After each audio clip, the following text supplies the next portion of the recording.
All right. Make sure everything's looking good. And then we'll get into it. So yeah, today we are doing a combination of Firefly and Substance 3D Sampler. The idea is we're going to generate the basic image in Firefly, bring that into Sampler, and turn it into a proper material, proper texture to use in the Substance 3D world, right? Whew.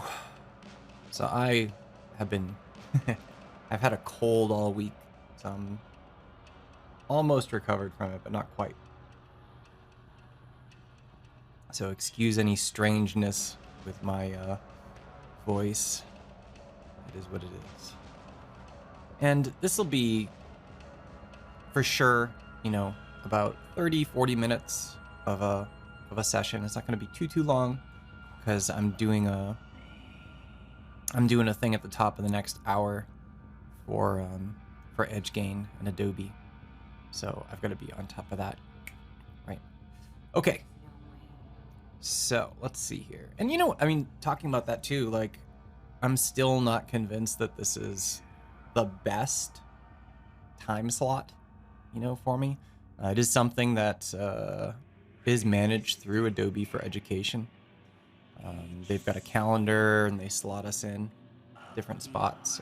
I can change it whenever I want, but I do like to have it aligned with the calendar in case people are using the calendar to find these, you know, Adobe Education Leader live streams.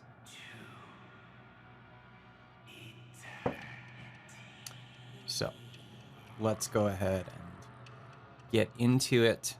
So here we have Firefly opened up, and yeah, let's go ahead and before my hiatus, I was doing a lot of stuff in Firefly on this channel, right? Now that I am back, why not do some more Firefly? And, you know, I'm more and more interested in workflows, you know, lately. So I'm doing one this time, Firefly to Sampler. And by the way, I got this idea from some of the Substance 3D team posting about these possibilities on LinkedIn. So, you know, I didn't think this up. Kudos to the team for thinking up this workflow. But yeah, you know, I'm planning some stuff around Illustrator and creating 3D models, 3D scenes in Illustrator, and bring those into something like Stager. We might do that next week, unless I think of something else. So things are going to skew very heavily toward a lot of the workflows across different 3D and non-3D items. Hey, Reverb Mike, how are you? It's been a while. Because I haven't been around. That's why it's been a while. Not on you. Yeah, so Reverb Mike says, thinks the web does a better job than Photoshop. I think it depends on what it is, right? So, like, you know, a lot of, it depends on what image model you're using in Firefly. For sure, image model 2 is way more advanced, way more realistic than image model 1. And Photoshop still uses image model 1 for all their stuff. But I've found if I'm working in Photoshop on my own content, so my own photos, my own work, it seems to work better than if I'm just trying to generate stuff like you do on the web, right? So, I don't know. All right, so let's do some text to image, generate. Now, what do we want? What kind of pattern do we want to make? Not pattern, but image texture, right? There was a while, probably about 15, 18 years ago, that I started doing a lot of texture photography. I should pull all that stuff up. But let's see. Let's say dirty concrete with rust streaks. See what we get from that. Pretty simple, but we can tweak it right once we're in here. And I am going to want a square. Usually in Firefly, the first thing I do is I switch over to 16:9 or something like that. But for this, I do want a square. Oh, shoot, look at that. That's pretty good. Wow. Thank you, Firefly. Yeah, so this is using image 2. It's the new image model. It's good for more realistic stuff. And let's see. So, let's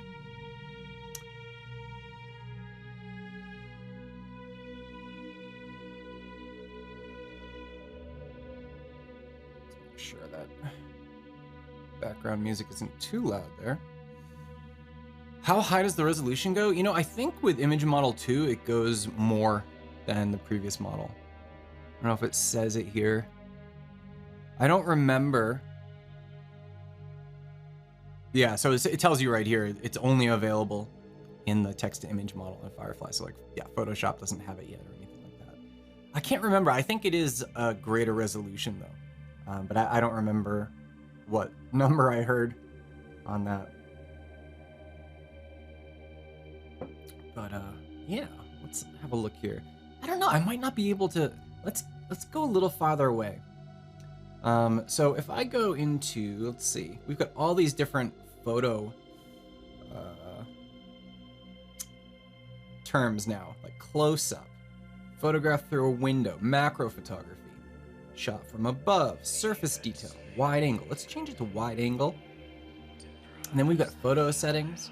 So you can tweak things like the field of view. So let's make that wider and hit generate. So yeah, you've got like really fine control over some of these more photographic properties. Yeah, I've had that problem too with Photoshop, where you do like generative expand or something, and it's like, you know, it's just too big. Oh, this is weird. That's not what I wanted. Let's also change this to shot from above. See if that helps us.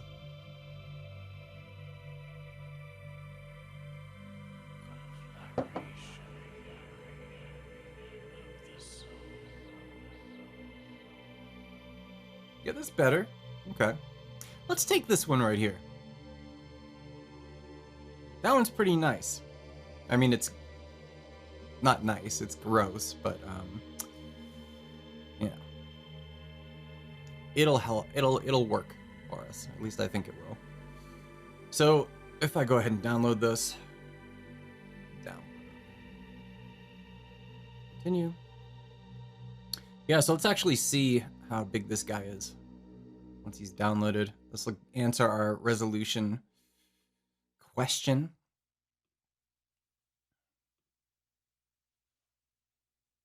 Let's go to get info. And yeah, so this is 2048 by 2048 is the resolution that it's brought it down to. When it downloaded it to, not brought it, you know. Oh, goodness. All right, cool. So that's that. We've got our image. So let's open up our buddy Substance 3D Sampler. And, you know, like I've mentioned before, like I'm more and more into the workflows between the 3D applications and the Creative Cloud apps. I've been working on some material for a publication around this. It's going to be out next year, but it's not quite there yet. But I'm excited about it. It's one of the things I've been working on as I've been on hiatus here. Yeah. I already have a library of textures and backgrounds for a couple of decades. Haven't used them all. Yeah. No, I've got like somewhere like a bunch of compact discs with textures on them, with other stock type assets that I've like, maybe I used like one image from them, and now they're in a box somewhere, you know.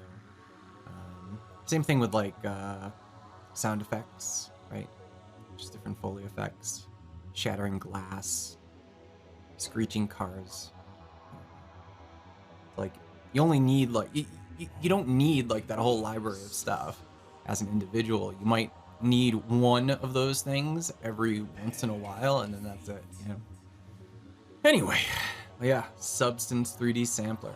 So for those who don't know, Sampler, Adobe has two different applications to generate materials for 3D. One of those is Substance 3D Sampler, the other one is Substance 3D Designer. And they both take a different approach. So Designer is node-based. So you sort of say like, hey, yeah, I'm gonna have this node, it's gonna connect to these nodes, and it just passes through all these effect nodes to generate some kind of material, right? It's a weird way of working. I know other things work that way. I'm like totally not used to it. It's something I need to work on a little more. But this one right here, Substance 3D Sampler, is I think a lot more friendly to designers and people who are used to working visually, because it creates a material based off of an existing image or a set of existing materials, base materials, and things like that. So you're actually starting with something visual and just building up on it and tweaking it and everything. So I'm gonna go ahead and create a new project here. And oh, look at that, we've already got a ground plane. So you can change, right, these things. If you go into, is it, I can't remember. Viewer, I think it's shader settings. Nope, not shader settings. Viewer settings, there we go. So you can choose a mesh. So if we wanted to choose like a cylinder or this weird little guy that they use for previews here. This one's actually really nice because it's got a lot of nooks and crannies to it. So you can see both flat planes, curves, and you know, all sorts of stuff all together in one model. You don't have to switch models. Oh, hello, how are you? Yes. Yeah, feel free to pop into the chat and say hello. I always like to see people popping in. You can also change your environment here too. So, you know, you can always turn this off, but I like to have something on most times. Different studio lights and yeah. Oh, hello, someone else popped in. So Josie and Umaka. Hello, hope I said that right. Yeah. All right. So now that I've got this in here, right? It prompts us over here. It's actually, I don't want to, I don't think I want that for my viewer settings. I want something a little more realistic. Let's do glazed patio, perhaps. Or studio. Studio is always kind of neutral, right? This one's pretty nice. Studio Tomoko.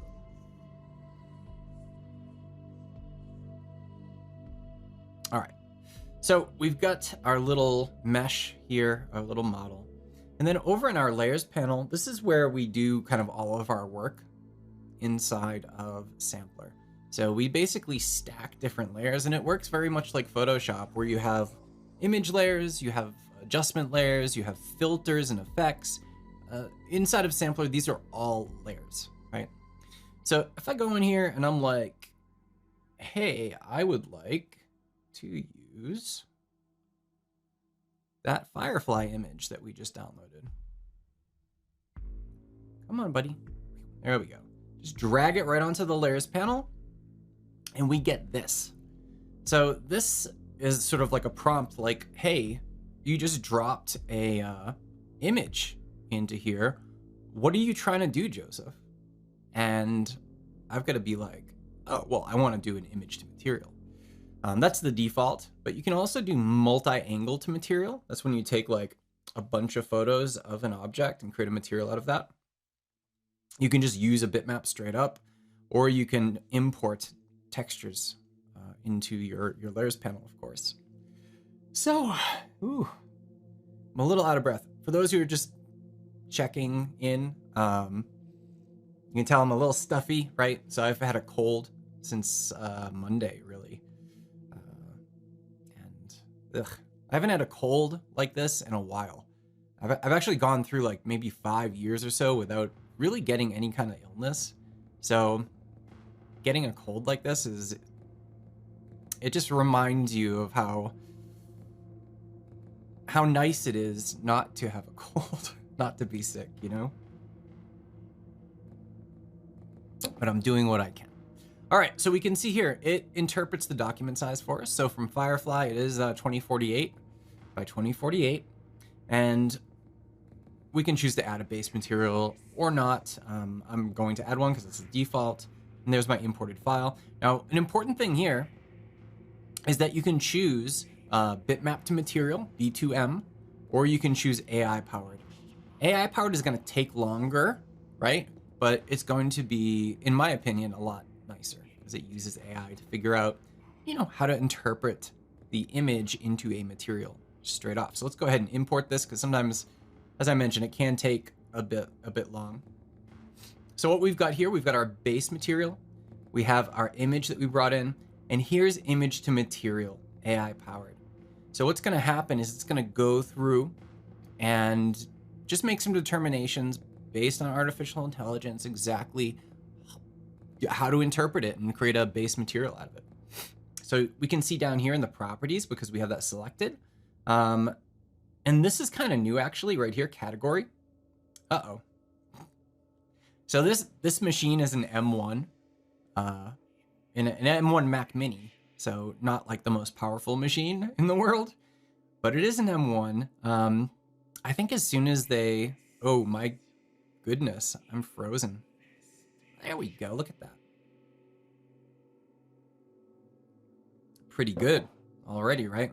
So what I'm saying is my machine isn't the fastest, but I think it's time for upgrading as soon as, you know, Mac Minis get to be the M3 level, right?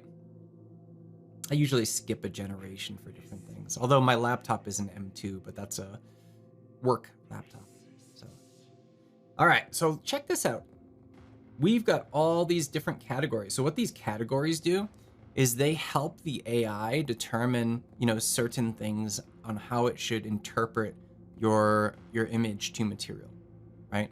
So we can see here it's chosen ground for us, which is fine, but there's also concrete and asphalt. So let's see what the difference is if I choose concrete and asphalt.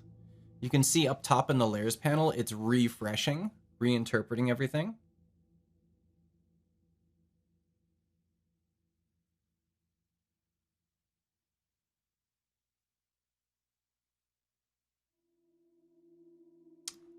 Just a moment.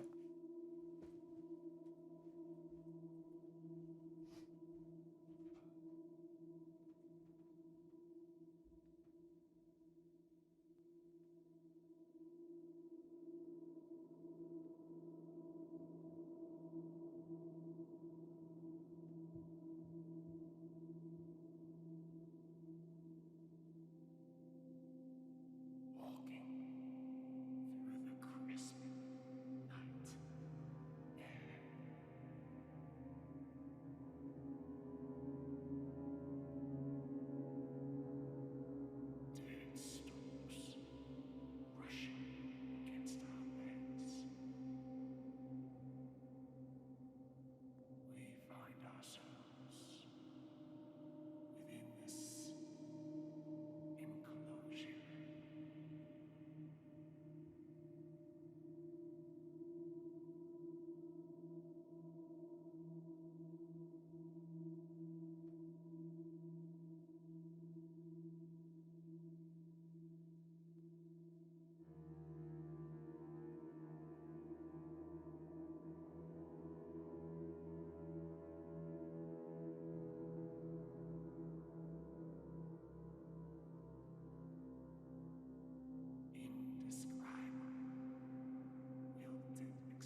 Let's see if anybody's still here.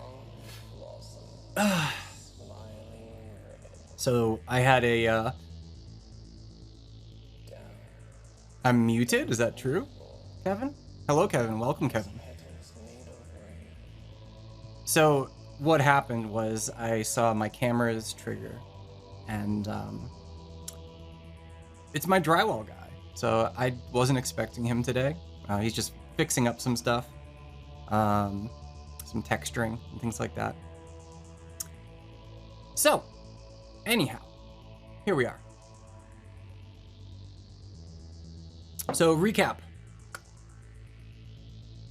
This is from Firefly, right? So I generated this kind of dirty concrete with rust streaks, texture in Firefly, used some of the photographic stuff in Image Model 2, and brought that into Substance 3D Sampler, interpreting it as concrete asphalt, right? And inside the properties panel here for our image to material AI powered layer, we can see all these different things that we can tweak. I think it looks pretty darn good like it is, right? But you'll probably notice we've got some tiling here, right? Some tiling issues. I mean, that's apparent like right here and along the side over here, right? So how do we fix that, right? It's actually super, super easy to fix things like this inside of Sampler. So what we're going to do is add a layer. So up top here, you can add layers, add base materials, import custom filters, all sorts of stuff. You can delete layers, of course, but I'm gonna add a layer. Now check out this list. This is massive list of different layer types, different layer effects, and so on. So what we're gonna look for, and of course, there's a little search up top. Oh, Kevin, yeah, the book on 3D to 2D workflows, that's probably coming out in April, I think. Yeah. So I'm writing some stuff around After Effects right now, and then there's one more chapter that I have to write, and it should be good. Yeah. But yeah, that's taking, we're waiting a little bit to see what comes out of Adobe Max Japan next week to kind of steer the direction of some of the ideas we have for that, for those latter chapters. So we'll see what happens. Search. Tile. Right? There's 2 tile type things. Well, there's more than that. But we're looking for make it tile. Make it tile is what we want. If I choose make it tile, you can see it automatically has gone through and made this a lot more unified. We don't get the tiling anymore. We don't get those seams, right? And every once in a while, right? So here's, you can tell it's sort of like maybe there was a seam right there, but it interprets it in a way to help with that. And we can adjust things like threshold, smoothness, contrast. A lot of the stuff that we can do here, color equalizer, adjust some things there. Yeah, you can see right there, there's still like here and there a little bit. So this does a very good job of, you know, really getting it up to a certain point. Let's pull this down a little bit. That actually works better. And you can see as I adjust things like contrast, you can see it smoothing out right there, right? So lots of stuff you can do to remedy the sort of tiling that is always going to happen when you bring in, you know, a photographic image and try to make a material out of it, right? So we got make it tile, that did pretty good. Let's do one more thing. So I also want to go through and add something to this. So to do that, if we go into add a layer and we look down here, there are actually some additive layer types, some layer effects that sprinkle stuff onto your material. So if we look down here, yeah, so like this one here, we could generate some cracks. Here's corrode.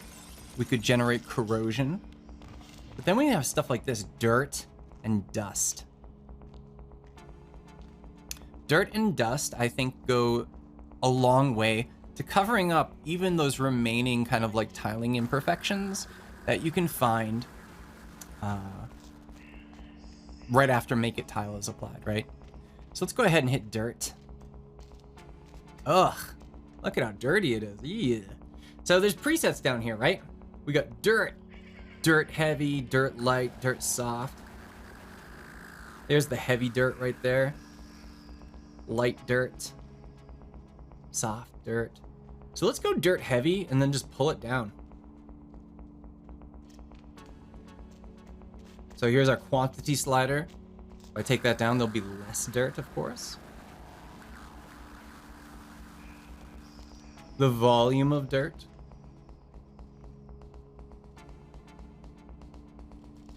Spread blur, contrast variation between these things.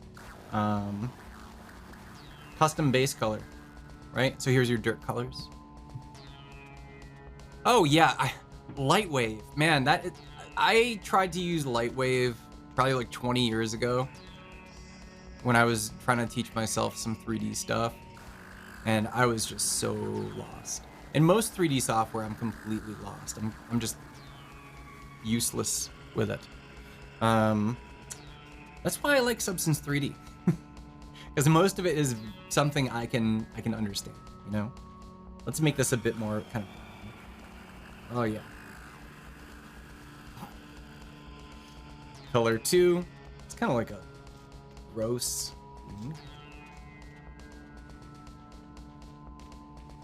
Something like that. And there we go. So we've got this guy here. It's looking good, you know? And this came from Firefly. So this is a completely AI generated material here. We used a Firefly image to start with, and we used image to material, which is AI powered inside of Sampler. So very nice. Actually, it looks really good. Let's change the environment a little bit. So change the viewer settings. We could see how it looks at like a rounded cube. Right, so yeah, I mean there's still some tiling. We'd have to fix some of that stuff. Yeah, Cinemore 3D Light is one thing that I haven't really I need to look at that more.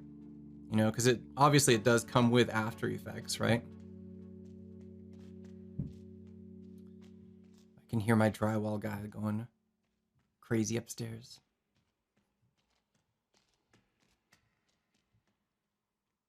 So yeah, you can look at it under different lighting conditions. And these are just environmental lights, just like Substance 3D Stager uses, you know? Pretty good. All right, so how do you get this out of here, right? We've got, let's say it's done. We want to use this in Photoshop. We want to use it in Illustrator. We want to use this in Stager, whatever. You know, you can use Substance materials in all of those applications. So how do we get out of here as a material that we can then import into those different apps, right? Very, very easily. So we got this little guy here, export. When we click on this, we can choose to send to other applications in the Substance family. So we've got send to Substance 3D Painter, send to Stager, or you can say export as, which is what I want to do. I want to export this as an SBSAR file. That's a Substance material archive file. So if I export as, I can give it a name. Let's call this Filthy Rusted Concrete. Very good. Oh, look, it's dropping it into my book chapters right here. Let's create a subfolder. And then you can go into your material settings. Now this is kind of interesting too. I didn't do this, but you can actually, let's do this. Because you should do it. I'm gonna copy that so I don't have to remember it again. And what I'm talking about is stuff like dirt right here. So all of these different items that you have, these properties inside of your dirt, right? So something like dirt roughness, you can see there are certain things that you can expose to the SBSAR file. So dirt roughness, I've marked it for exposure. And what that means is that whoever's using this particular file, this substance file, this material, can actually tweak these parameters. You don't have to like open it back up inside of sampler and reinterpret it and all that stuff. Let's do volume, quantity, right? And maybe color. So let's go back down to the colors down here, and let's expose those colors too. We'll expose all those parameters to whatever designer is going to use this. It makes it much more useful for other people to use. And then we'll go ahead and export. Export as. And filthy, rusted concrete. And then in our material settings here, right, we can choose the different formats. So by default, it's going to be a Substance 3D asset file, so an SBSAR. But you could always send it to a designer file and open it up in Designer and do some node-based work on it. You can also export it as JPEG, PNG, things like that, right? I'm just going to export a little flat file. So let's go ahead and just export this guy.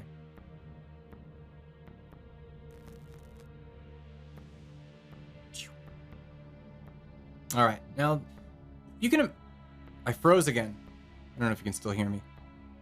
My computer's frozen. Substance 3D stuff, it takes some processing power. And, you know, if you're streaming over OBS like this at the same time or doing like Zoom or anything, it can easily just take like all your resources.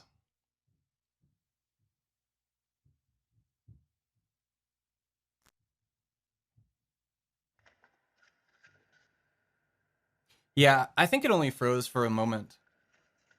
Ooh. Well, I've got to jump onto this other call very soon. Doing a presentation for the University of Louisville.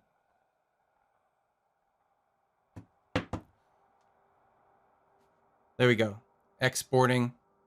It's almost there. Anyway, once it exports, it's just a lone SBSAR file.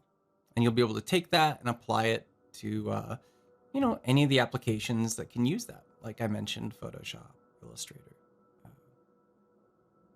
Stager. And yeah, soon I saw Reverb Mike mentioned After Effects. So yeah, soon After Effects. And that cannot come soon enough. Because, you know, stuff. All right, cool. Well, that is what I had planned for today because I am on a limited schedule. I've got to prep for this Louisville thing. And all the rest, apologies about the bit of dead time when my drywaller showed up. I wasn't expecting him, but yeah, whatever, you know. All right, cool. Thanks, everyone. Reverb Mike and Kevin and Peter and everybody else that showed up. So I had a pretty good turnout. So thanks. And yeah, should be back next week at the same time. We'll see. We'll see what's what. Later.